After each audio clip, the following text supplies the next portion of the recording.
vivons dans un monde où les maladies font rage, où les difficultés s'amplifient de jour en jour, où nous n'avons plus d'espoir. En ce moment, chers frères et sœurs, je vous invite à lever vos yeux en haut, car c'est de là que notre secours viendra. Nous devons nous attacher chaque jour à notre Dieu, afin d'avoir victoire sur le péché et afin d'avoir part à la vie éternelle.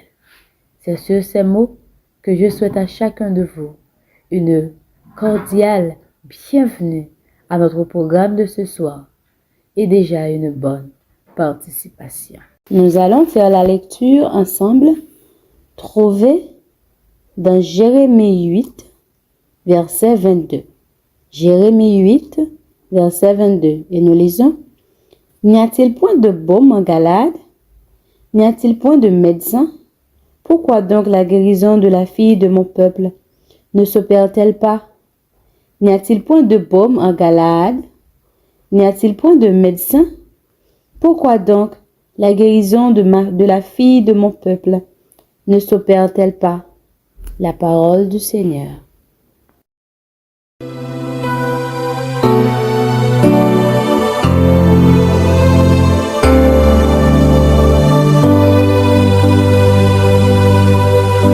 Je lève les yeux vers les montagnes. D'où me viendra le secours? Le secours me vient de l'Éternel, qui a fait les cieux et la terre.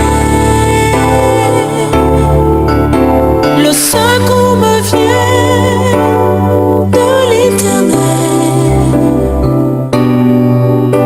qui a fait les cieux et la terre. Il est mon Dieu.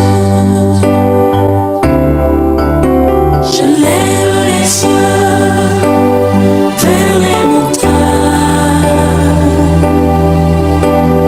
D'où me viendra le secours? Le secours me vient de l'Éternel,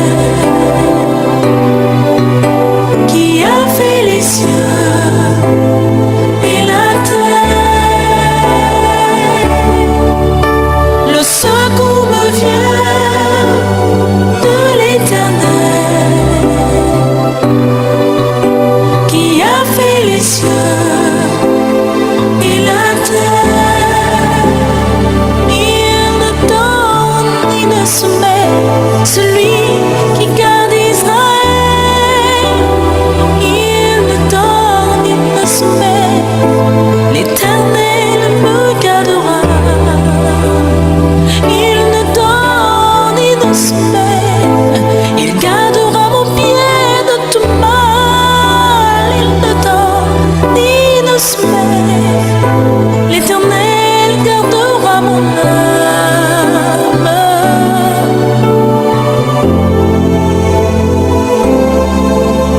Je lève les yeux vers les montagnes.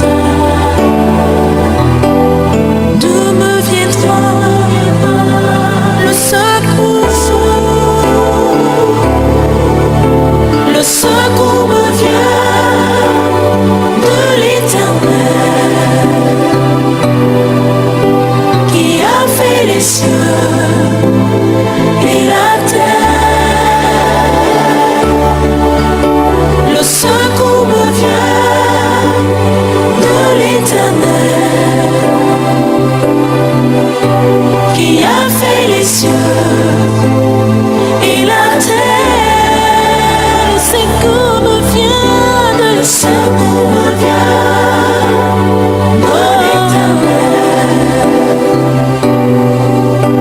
qui a fait les cieux et la terre.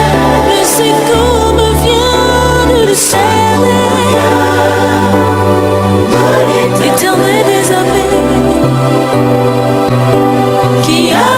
les cieux et la terre.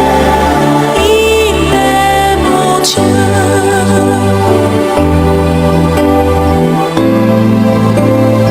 Il est mon Dieu. Et mon roi. Il est mon Dieu. Et mon roi. Il est mon Dieu. Il ne dort, il ne sommeille. Celui qui garde Israël. Oh, il ne Bien-aimés, dort. bonjour et bonsoir à tous. Donc, nous sommes arrivés à l'avant-dernière présentation de notre série. Donc, ce soir, je vais vous demander d'utiliser beaucoup de patience envers votre serviteur, puisque hier soir, nous avons éprouvé des problèmes, des difficultés techniques, le frère Hakim et moi.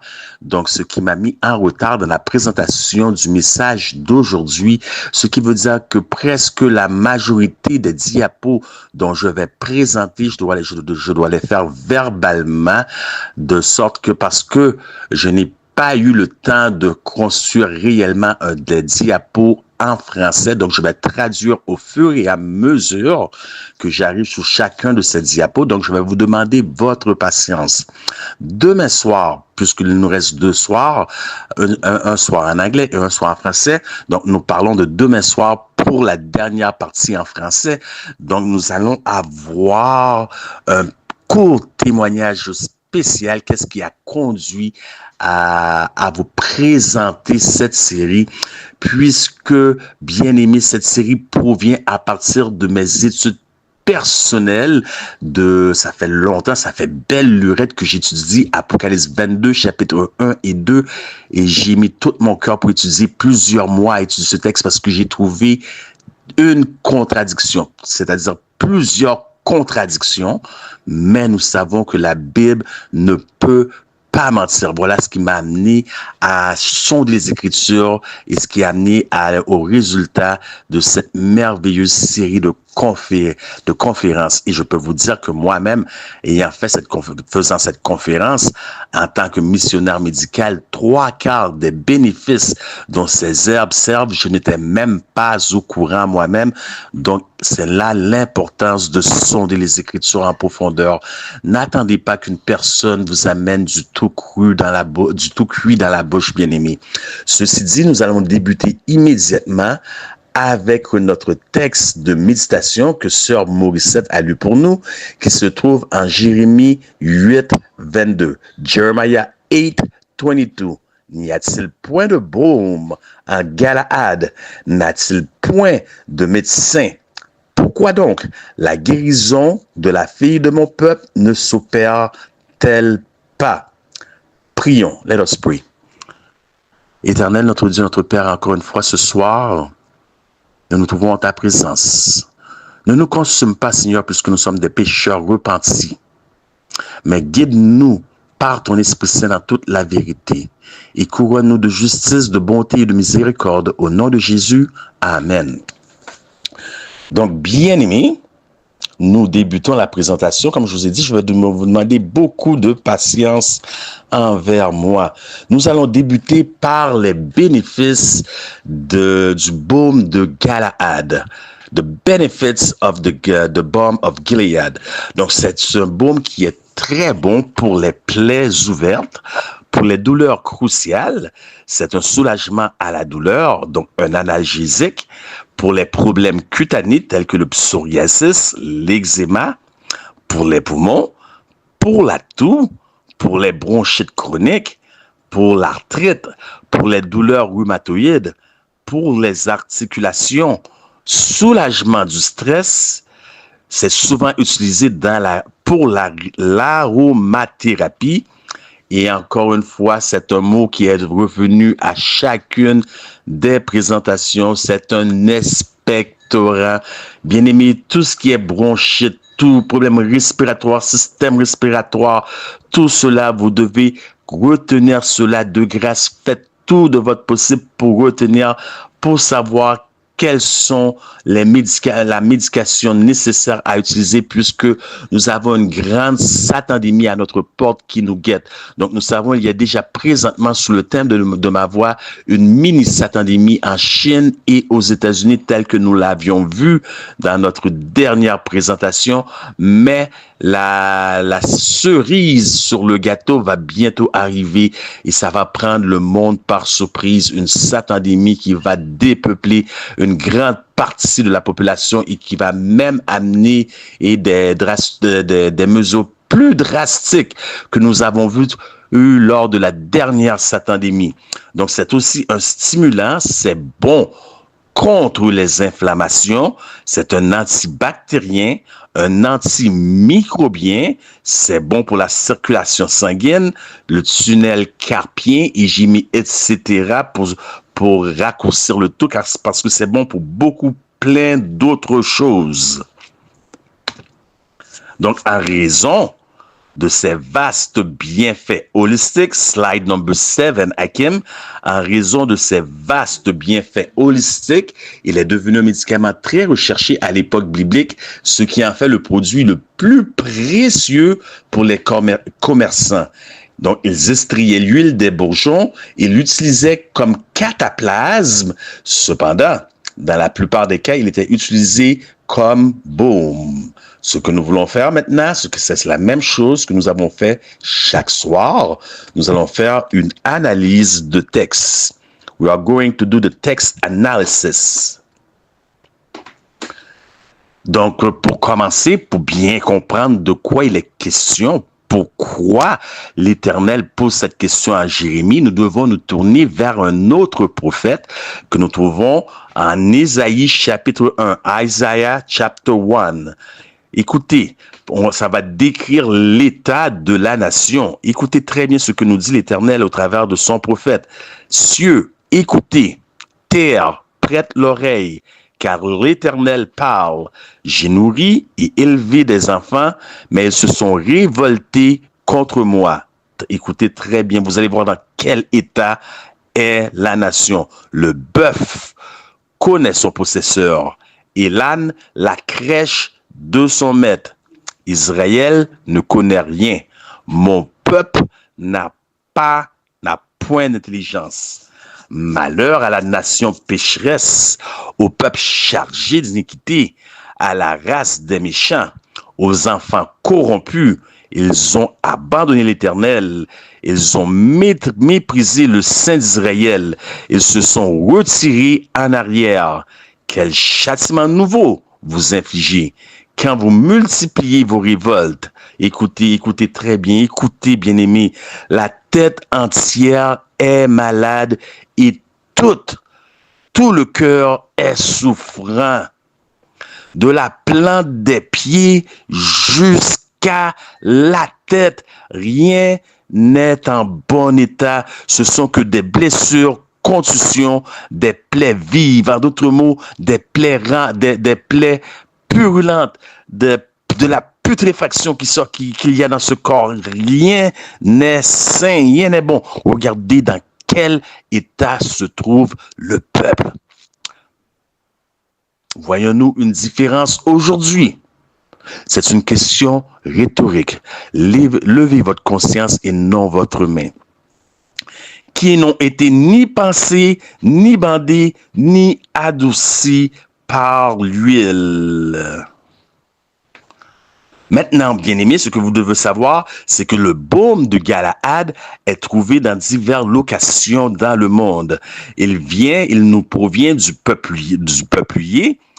Toutefois, le vrai baume de Galaad, tel que lu par notre servante, Sœur Morissette, le vrai baume de Galaad était trouvé uniquement dans les temps bibliques en Afrique et au Moyen-Orient.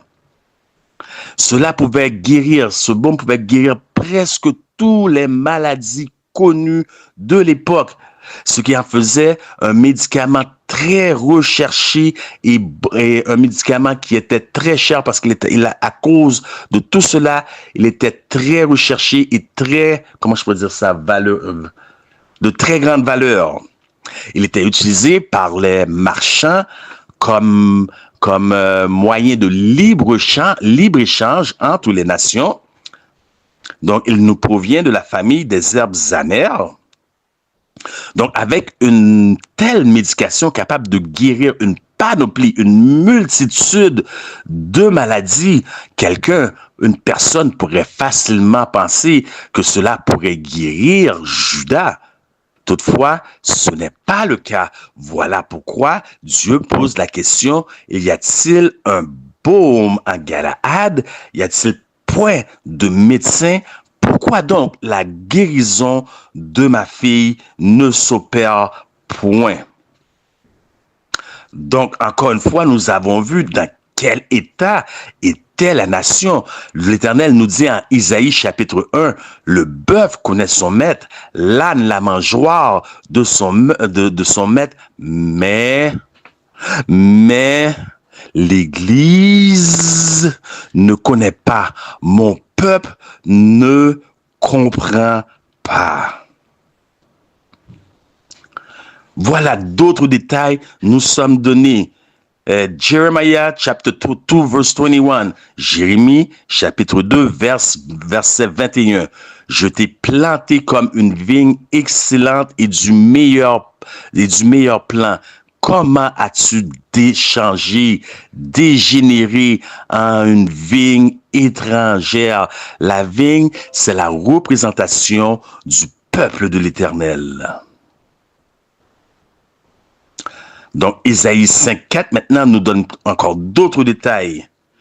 Qu'y avait-il encore à faire à ma vigne que je n'ai pas fait pour elle? En d'autres mots, l'Éternel, voyez-vous dans quel état était la nation?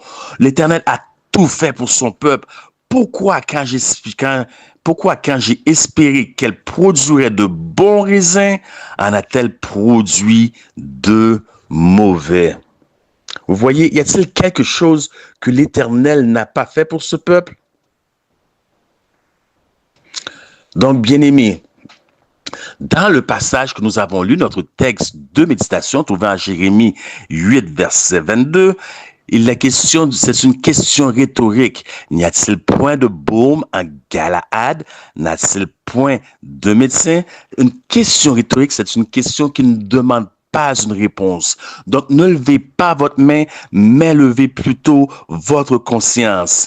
Bien que Dieu parle à lui-même au travers d'une question rhétorique, mais dans ce passage, il y a tout de même trois personnages clés.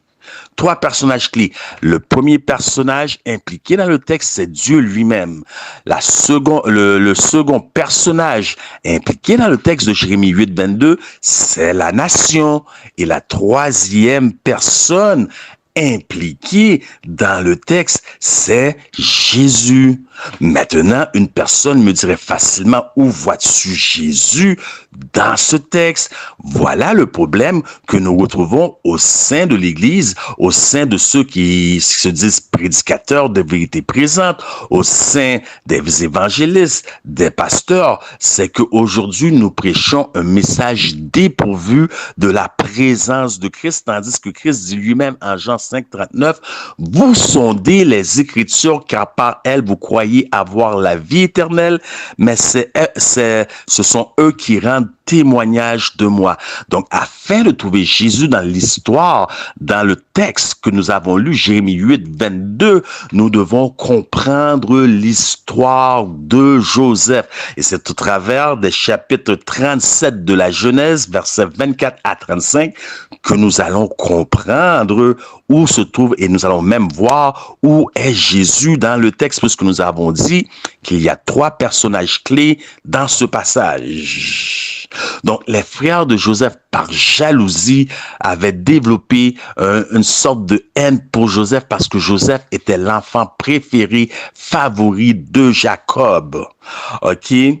Et donc, ils ont pris Joseph. Alors qu'ils étaient partis, Joseph est venu le rejoindre, voyant que Joseph venait les rejoindre, et Joseph leur a raconté un rêve. Ils ont pris Joseph et l'ont jeté dans un puits. Puis ils se sont assis, mangeant, comme si de rien n'était. Ils viennent de commettre un crime et maintenant ils mangent comme sans aucun remords. Puis ils voient un groupe d'Ishmaélites qui passait par là.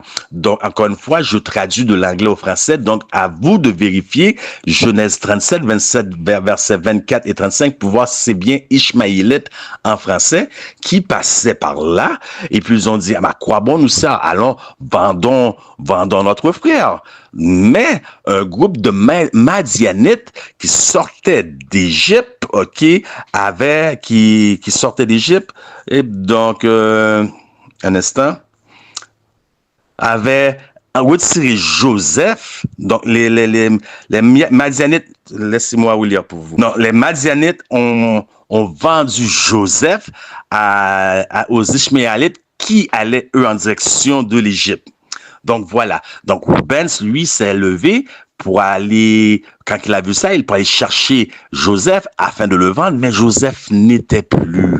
Joseph n'était plus. Donc, quand il fait exactement, ils sont allés reporter l'histoire à leur père Jacob, mais ils ont masqué, ils ont déguisé l'histoire en prenant le manteau de Joseph, après avoir tué un animal, et le trempant dans le sang de l'animal pour faire croire que Joseph avait été dévoré par un animal. Mais plus tard, s'est élevée une famine sur la nation, forçant Jacob à envoyer ses fils en Égypte pour acheter de la nourriture. Mais entre-temps, Joseph était devenu un gouverneur en Égypte. Ils n'ont pas reconnu Joseph. Voyant cela, donc Joseph, cela permet à Joseph de les duper puisque Joseph leur parlait au travers d'un traducteur. Donc Joseph les a bien dupés. Joseph a dit, vous êtes des espions, vous êtes venus pour d'autres raisons. Ils ont dit, non, nous sommes tous des enfants du même homme, nous sommes 12, un n'est plus et un est resté à la maison. Donc, Joseph a permis qu'ils achètent de la nourriture, mais, écoutez très bien, ils ont acheté pour simplement plus tard voir que leur argent était resté. Donc, de la nourriture gratuite. Je porte l'emphase, de la nourriture gratuite, que celui qui a de l'intelligence comprenne. Cependant, Joseph a gardé Simeon captif pour mettre à l'épreuve ses frères, parce Joseph savait très bien que ses frères disaient la vérité. Donc, les enfants de Jacob ou les enfants d'Israël sont retournés dire à Jacob tout ce qui s'était passé, et Jacob maintenant était dans une douleur atroce. Nous parlons de douleur aujourd'hui. De tous les bénéfices que nous retrouvons du baume de Galaad, portez attention sur la douleur. Nous parlons de douleur, bien-aimés. Jacob était dans une angoisse terrible. Rien ne pouvait le consoler. Jadis, il perdit un fils, selon ce qu'il croyait, Joseph, ne sachant pas que Joseph est toujours en vie. Et maintenant, Siméon est resté. Il ne sait que ce qu'il va advenir de Siméon. Voyant la douleur de Jacob, Reuben se leva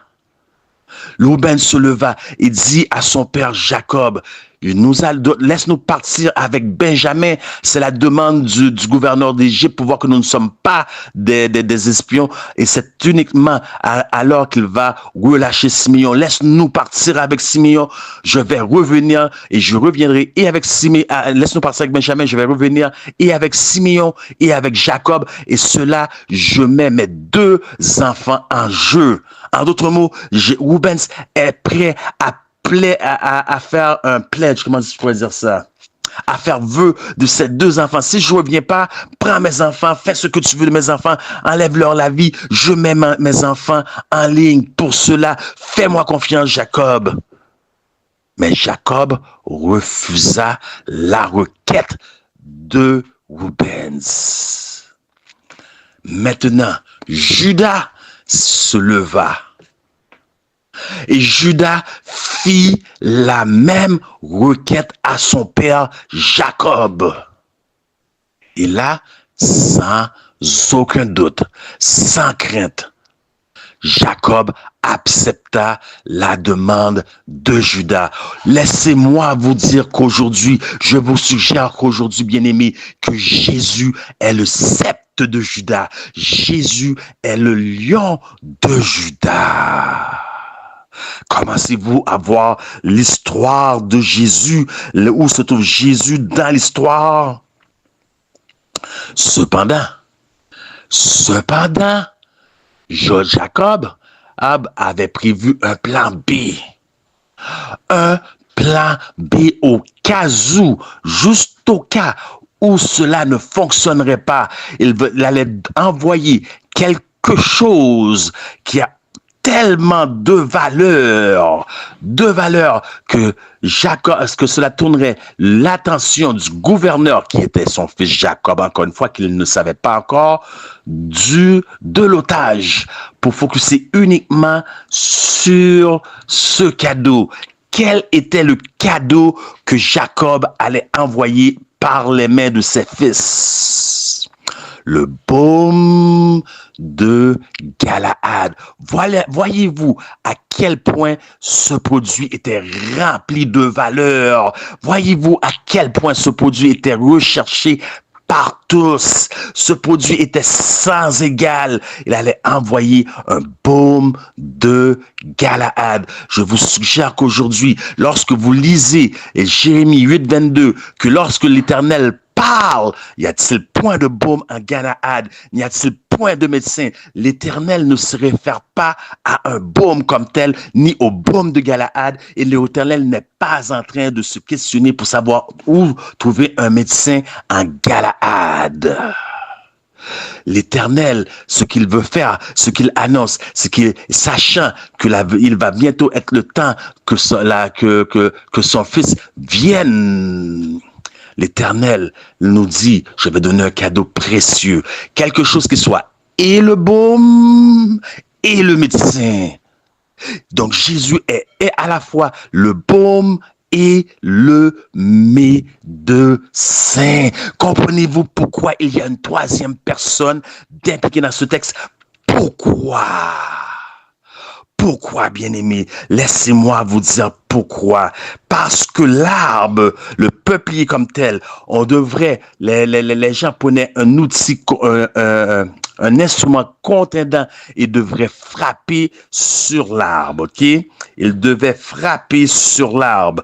Et lorsqu'il frappait sur l'arbre, sortait de l'arbre un liquide, c'est la résine. C'est avec cette résine-là qu'on faisait le baume.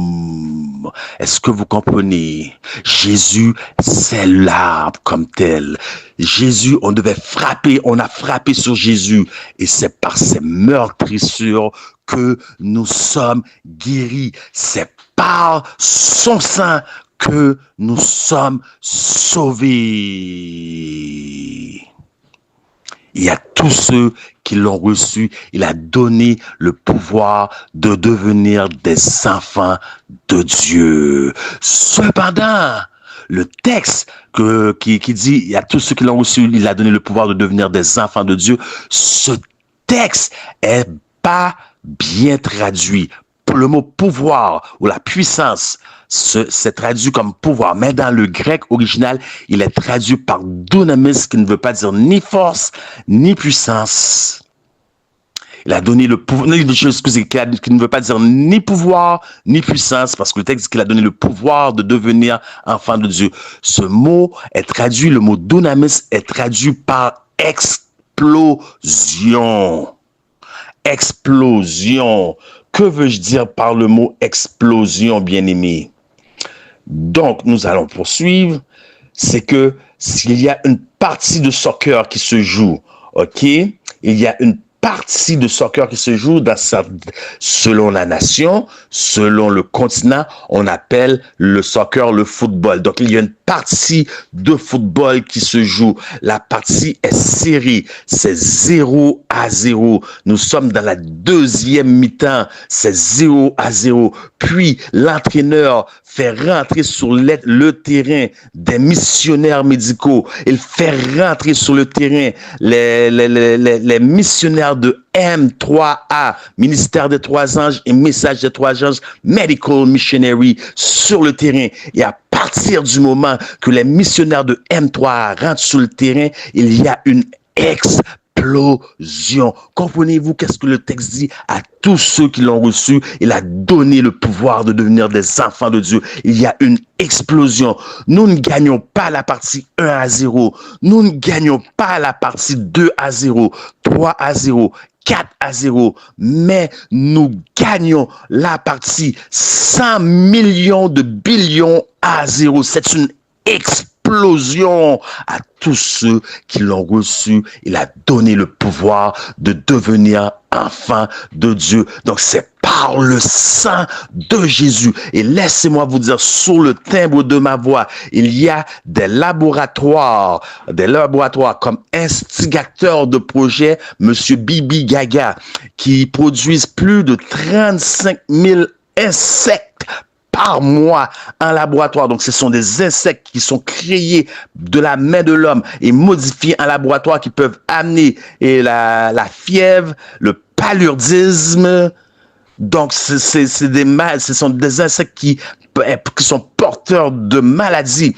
Mais laissez-moi vous dire que si vous avez reçu Jésus, à tous ceux qui l'ont reçu, l'ont donné le pouvoir de devenir enfants de Dieu, par son sang, si vous l'avez reçu, bien-aimé, n'importe quel de ces insectes peut vous mordre. Et cet insecte se doit de trouver un baptistère et aller se faire baptiser parce qu'il y a la puissance dans le sang de Jésus.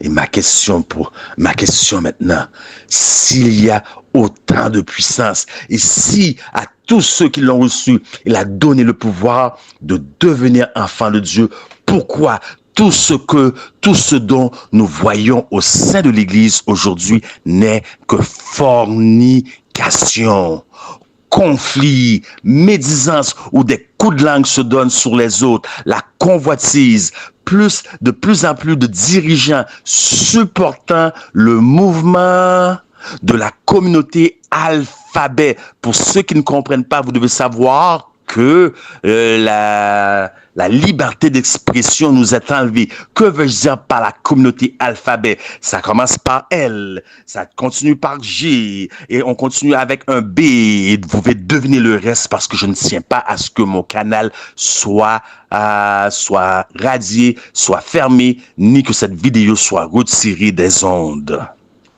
Nous avons plus et plus de dirigeants qui envoient leurs membres d'église à l'abattoir pour prendre le poison babylonien dans leurs veines et dans leur système sanguin.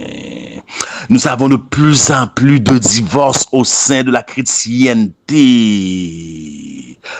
Beaucoup de violences conjugales au sein de la chrétienté. C'est une chose que de voir ces choses dans le monde, mais c'est une autre chose de voir des gens marchant, bim en main, vivre de telles choses comme ça. Nous avons beaucoup de dépression.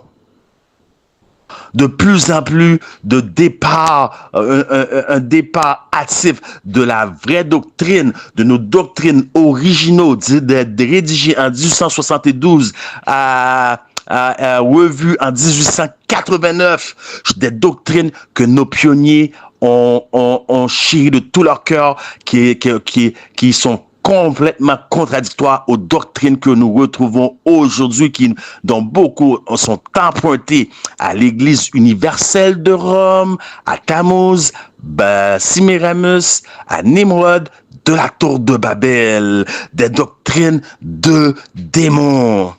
Un esprit de compétition domine la chrétienté, domine l'Église. Aujourd'hui, on ne voit que des pécheurs empêchant d'autres pécheurs d'aller à Jésus dans une attitude de « je suis plus saint que toi, je suis plus instruit que toi », de sorte qu'il y a toujours un système de compétition au sein de l'Église, au sein des ministères de soutien personnel, des prédicateurs de vérité présente. Moi, lorsque je regarde dehors, je vois une petite feuille, une petite fleur sur l'autoroute, sur un terrain, sur un champ, et je vois une autre fleur à côté, dans le même champ, une autre fleur à côté. Chaque fleur s'occupe de grandir. Ils ne font pas compétition l'un avec l'autre. Aujourd'hui, c'est un expose l'autre.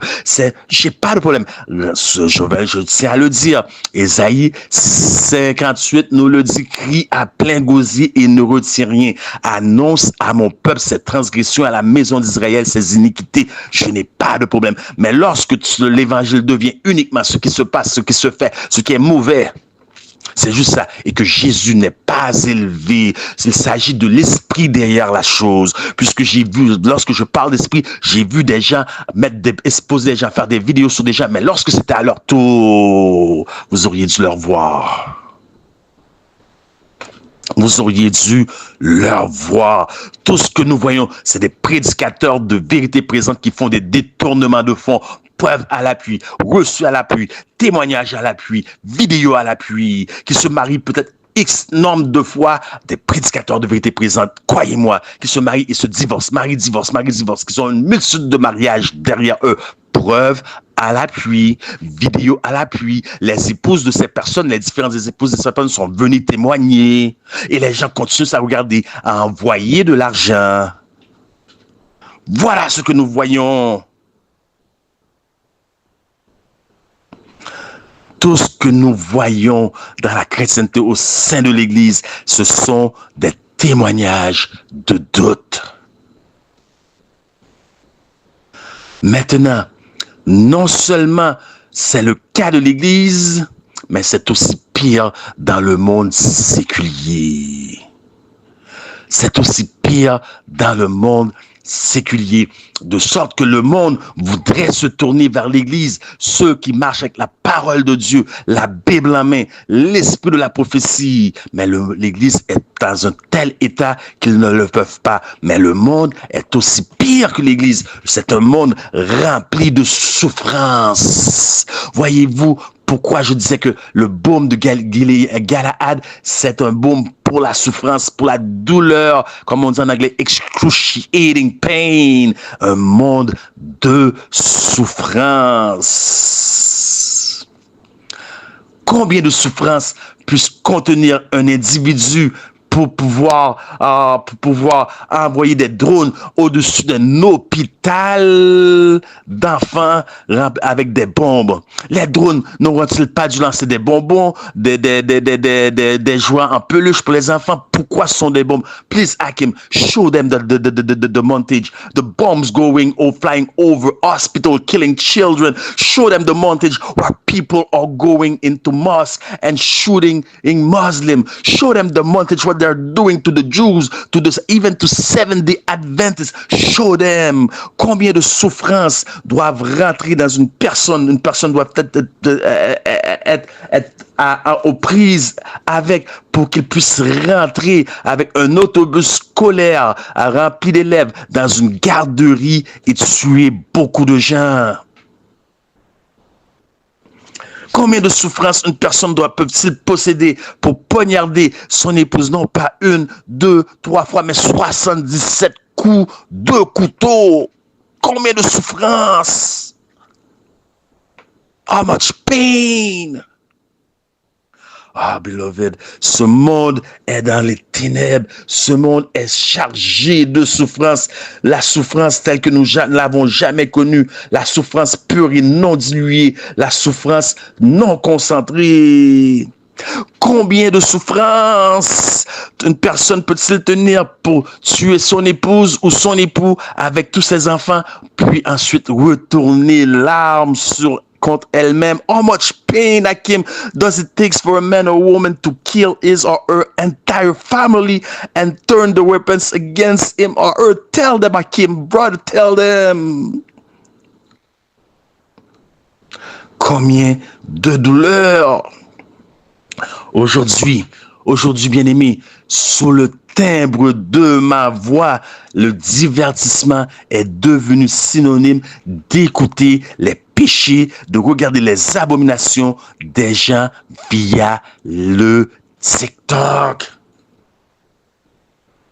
Jour après jour dans ce bas monde, nous regardons les gens mettant leur plus beau sourire habituel sur leur visage, vivant une supposément vie de joie. Mais si vous regardez attentivement, vous verrez en dessous de tout cela une douleur. Bien-aimé, je travaille avec une jeune fille de 22 ans et j'aimerais expliquer son histoire. Qui aurait cru, elle m'a conté son histoire, ce qui a fait paraître toutes mes souffrances que j'ai vécues comme une goutte d'eau dans l'océan. Il y a des gens qui nous entourent, qui vivent des choses dont vous ne savez rien. Et vous les voyez tous les jours, leur belle voiture, la famille sans problème, le beau sourire, ils occupent peut-être des positions, mais ils vivent des choses que vous ne savez rien. Le monde entier est dans les ténèbres, dans les souffrances. Et afin de balayer cette souffrance sous le tapis, les gens vont choisir de se perdre dans un monde de cons. Pour ceux qui comprennent, surtout ceux de la nation du Québec, qui sont francophones, un monde de consommation. Donc, c'est un jeu de mots pour ceux qui veulent comprendre, comprendront. Un monde de consommation. Un monde de convoitise. Ils vont se cacher derrière la musique. Ils vont s'enfuir dans le travail. Ils vont se mettre devant la télévision pour regarder leur programme parce qu'ils ne veulent pas sentir la douleur. Ils ne peuvent pas rester 5 minutes seuls avec eux-mêmes dans la solitude. Tellement ça, il y a un mal qui dévore leurs entrailles. Ils ne veulent pas se sentir. Ils vont se mettre devant la télévision. Télévision. Tell a vision. Une fausse vision. Jamais dans l'histoire de l'humanité, écoutez bien, jamais dans l'histoire de toute l'humanité avons-nous trouvé une génération remplie d'autant de douleurs. D'ailleurs, une personne sur 5 à l'échelle mondiale a été diagnostiquée et sera diagnostiquée de dépression. Parmi ceux diagnostiqués de dépression à l'échelle mondiale, 7000 annuellement vont se suicider. Et ça, lorsque nous parlons de 7000 qui se suicident, ce sont 7000 personnes qui ne sont pas vues, qui ne sont pas prises en charge sous médication par les médecins. Mais parmi ceux et celles qui sont pris sous médication par les médecins, que ce soit l'Effexor ou d'autres médicaments pour la dépression, il y a 3000 d'entre eux. Écoutez, il y avait 7000 annuellement, maintenant il y a 3000 mensuellement qui commettent le suicide. C'est plus que tout meurtre par homicide aux États-Unis mensuellement. À chaque mois, plus de 3000 vont se suicider. Y a-t-il un problème dans le système de Big PH? Et ça finit par MA? Y a-t-il un problème dans ce système? Ah, bien-aimé, à vous de me le dire. Bien-aimé, le monde ne peut même pas se tourner vers l'Église, car l'Église est dans un état déplorable. Nous avons vu l'état de la plante des pieds jusqu'à la tête. Rien ne tient en place. Et pourtant, Dieu a pourvu et le médecin et le médicament ensemble, donc qui est Jésus. Donc, lorsque vous combinez et le médecin et la médication, vous retrouvez un cadeau les plus valeureux, de plus de valeur que vous pouvez avoir. Voilà pourquoi Jacob avait envoyé au travers des mains de ses enfants un baume pour envoyer à Joseph. Alors, où est le problème? Dans le but de répondre à cette question, nous devons nous tourner vers les bénéfices du baume de Galaad. Nous avions vu tous les bénéfices du baume de Galaad, mais si nous devions résumer le tout en un seul bénéfice, ok, nous arriverons à un problème de circulation sanguine, ce qui nous amènerait à parler d'oxygène. Sans oxygène, il n'y aurait pas de vie sur la Terre.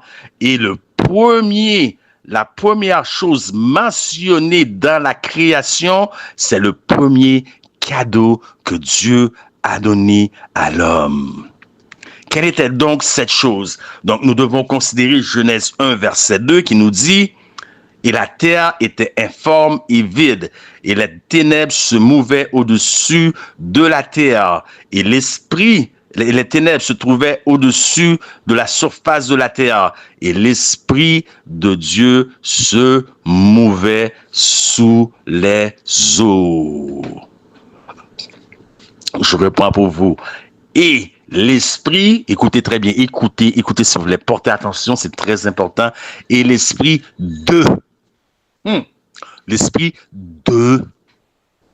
non, je crois que vous n'avez pas compris. L'esprit de, le manteau de, la voiture de X, Y, Z. Est-ce que on parle d'un troisième Dieu ici? Est-ce qu'on parle d'un Dieu trinitaire ici? On dit l'esprit de, le crayon de Nicolas, le soulier de Chantal, l'esprit de Dieu se mouvait sur la surface des eaux. Et n'oubliez pas que je traduis direct de l'anglais au français. Donc, nous devons considérer dans la concordance, les concordances, comment ce mot est utilisé en hébreu. Qu'est-ce que signifie-t-il en hébreu? Donc, en hébreu, la vraie traduction, c'est Ruach. Ruach qui ne signifie pas un troisième Dieu trinitaire, tel que tous les gens disent, mais qui est traduit par esprit, vent ou souffle. Voilà ce que nous dit esprit, vent ou souffle. L'esprit de Dieu, le vent de Dieu, l'esprit de Dieu, le souffle de Dieu. Genèse 1, verset 2. Maintenant, que toute chose soit établie sur le témoignage de 2 ou de 3. Donc, nous ne devons pas nous arrêter uniquement sur Moïse, nous devons trouver un autre témoin. Allons voir s'il n'y a pas d'autre témoin. Oh, nous avons un témoin comme par hasard. David, Psaume 33, verset 6. Par la parole de l'Éternel, les cieux ont été faits et toute leur armée par le souffle. Le même mot que Genèse 1, 2. Par le souffle de sa bouche, c'est Ruach. Écoutez que ce que nous dit. Et Dieu forma l'homme de la poussière de la terre. Il souffla dans ses nostrils, dans ses narines, le souffle. Ruach. Est-ce qu'il a soufflé un troisième Dieu? Ruach, le souffle de vie, et l'homme devint un être vivant. Jean 20, 22. Écoutez, on parle de souffle. Et quand il leur dit cela, il souffla sur eux et dit, recevez le Saint-Esprit. Recevez le Saint-Esprit. Jean 20, 22. Et laissez-moi vous suggérer qu'en ce jour, pour ceux qui citent Jean 1, verset 12, que nous ne sommes pas encore des enfants de Dieu si le Père et le Fils ne viennent pas faire leur demeure en nous. Sinon, nous ne faisons que reproduire l'expérience de l'église de Sade, là où il est écrit, toi qui a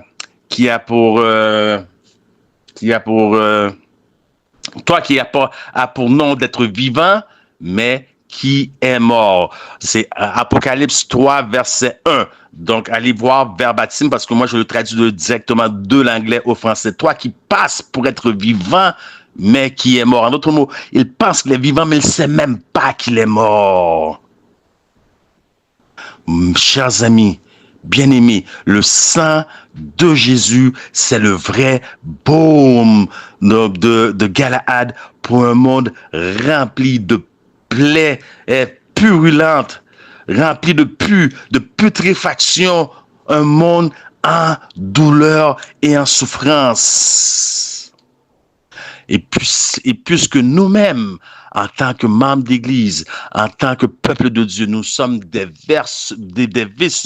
vaisseaux percés, ok? Nous sommes des vaisseaux percés, nous perdons nous aussi beaucoup de sang et nous parlons de circulation sanguine et par rapport à la relation avec l'oxygène. Et nous savons que la vie de toute chair se situe où? Selon Lévitique, la vie de toute chair est dans le sang. Mais il y avait une autre personne aussi qui souffrait d'une perte de sang. Elle allait voir Jésus. C'était probablement une fibrome. Et très bientôt, nous allons avoir une série dans nos études hebdomadaires, une étude sur la fibrome. Donc, elle est allée voir Jésus. Elle a mis sa vie en risque parce qu'elle était cérémoniellement considérée impure. Elle a mis sa vie en risque. Avez-vous peur de mettre votre statut en risque? Ne savez-vous pas que votre adhésion à l'Église ne vous sauve pas? Ne savez-vous pas que votre nom dans le rôle de l'Église ou dans les livres de l'Église ne vous sauve pas, mais plutôt que dans le livre de vie de l'agneau? Elle a donc par la foi touché la queue de la robe de Jésus et sa foi l'a sauvé. Elle a dit, je ne vais même pas le déranger. Si je peux seulement toucher le queue de sa robe de Jésus, je serai guéri. Je vous pose la question aujourd'hui. Une femme n'est-elle pas la représentation de l'Église? Et si, oui, prophétiquement, la femme est la représentation de l'Église, je vous pose la question. L'Église saigne-t-elle?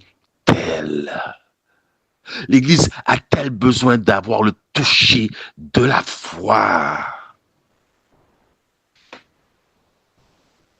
Donc, c'est seulement une Église qui possède cette douleur, qui a le toucher de la foi, le toucher de la foi qui touche la queue de la robe de Jésus. C'est seulement une telle Église qui peut être un baume de Galahad pour un monde en souffrance.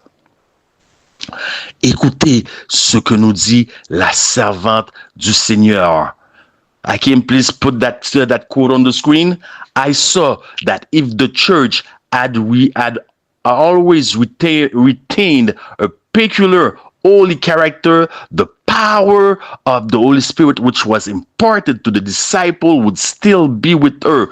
The sick would be healed, devils would be cast out, and she would be a mighty terror to her enemy. J'ai vu que si l'Église avait gardé son caractère péculier et ce caractère saint, la puissance du Saint-Esprit serait sur elle. Les malades seraient guéris, qu'elle nous dit. Les démons chassés. Elle serait une puissante terreur pour ses ennemis. In order to be purified and remain pure, afin d'être purifié et de rester pur, Seventh-day Adventists must have the Holy Spirit in their hearts and in their home. Les Adventistes du 7e jour doivent avoir le Saint-Esprit dans leur cœur et dans leur foyer. The Lord has given me light that when the Israel of today would humble themselves before him and cleanse the soul temple of all defilement, he will hear their prayers in behalf of the sick and will bless in the use of his remedies for disease. Le Seigneur m'a donné de la lumière que lorsque l'Israël d'aujourd'hui s'humiliera devant lui et purifiera le temple qui est leur propre corps, qui est le corps de la chrétienté aussi, de toute souillure. Il écoutera alors leur prière pour les malades. Se pourrait-il que Dieu joue la sourde oreille aujourd'hui? Il bénira au travers des médicaments, des remèdes qu'il a donnés pour les maladies. Et ces remèdes-là, ce ne sont pas des pilules, ce ne sont pas de la radiation ni la chimiothérapie, ce ne sont pas ce que vous pensez, les remèdes de Dieu. Voilà pourquoi nous avons tenu cette série. Profitez-en, parce que très bientôt, il va se déverser sur cette terre des séries de fléaux. Et où allez-vous trouver la guérison? Si vous ne connaissez pas quelles sont les herbes guérissantes, si vous ne connaissez pas quelle est la nutrition consommée, ce qu'il faut avoir dans votre assiette, ce qu'il faut rejeter, si vous ne connaissez pas les in and out de la nutrition et de la réforme sanitaire, qu'allez-vous faire? Puisque vient un temps où même les médecins n'accepteront pas vous voir dans leurs hôpitaux et tout support terrestre vous sera enlevé. Qu'allez-vous faire pour traiter les gens qui sont malades? Il y a des gens qui souffrent au timbre de ma voix. On perd beaucoup de temps dans la futilité. Mais cependant, il y a un homme qui s'appelle Martin Luther King Jr. qui a dit ceci. Il a dit, lorsque seul dans la noirceur, seul dans les ténèbres, peut-on voir les étoiles briller? Bien-aimés, je vous suggère aujourd'hui, sous le timbre de ma voix, ce monde n'a jamais été autant dans les ténèbres qu'aujourd'hui. Il y a une souffrance dans le cœur des êtres humains. Et tandis que de vaquer à la facilité, je loue le Seigneur, je remercie le Seigneur que ce fut dans cette ténèbre-là qu'il s'est élevé un peuple pour faire une différence, un peuple ayant à cœur l'œuvre missionnaire médicale, désirant être un baume pour l'humanité, désirant apporter un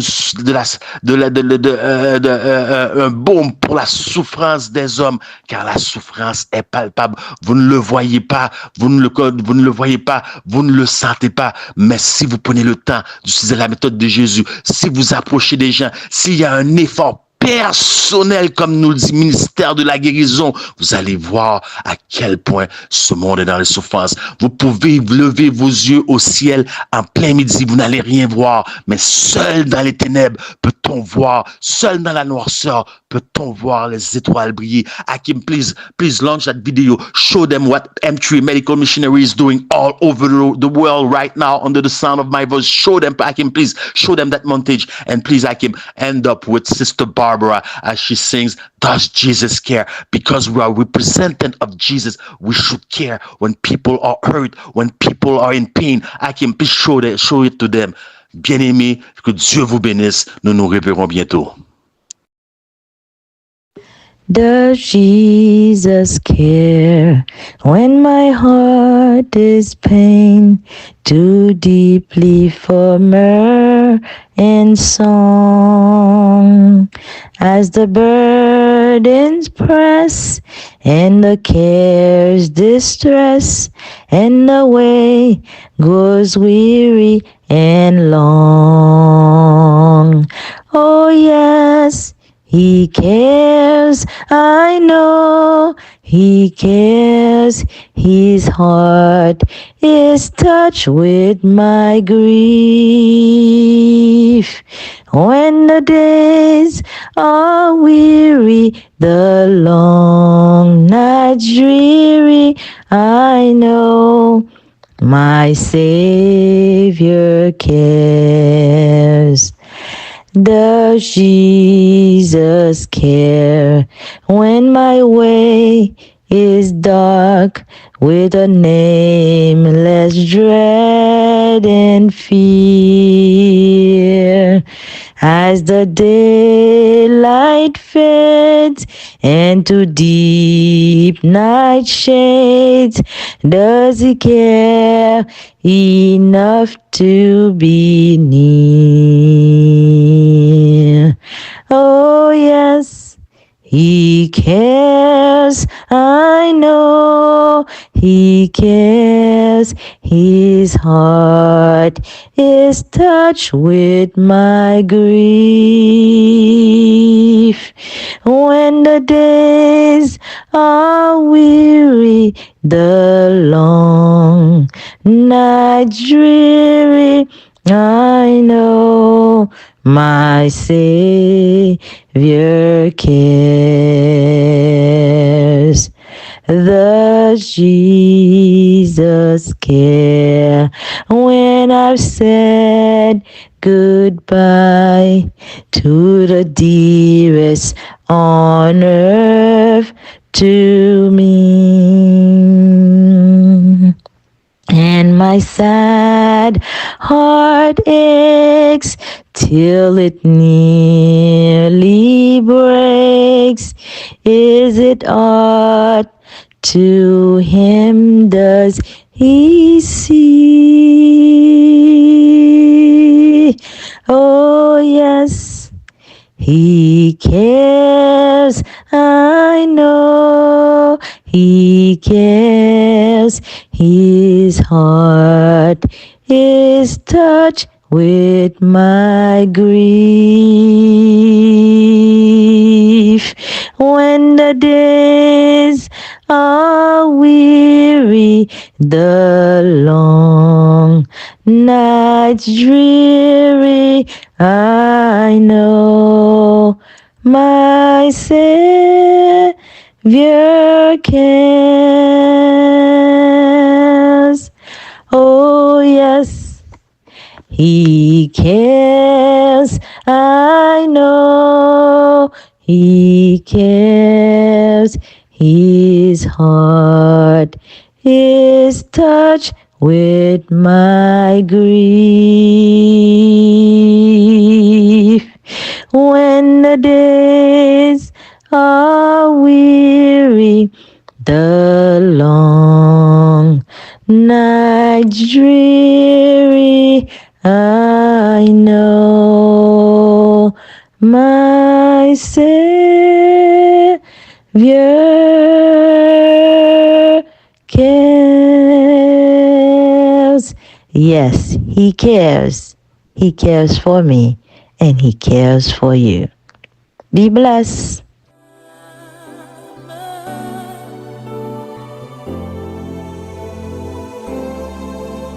Je lève les yeux vers les montagnes. D'où me viendra le secours? Le secours me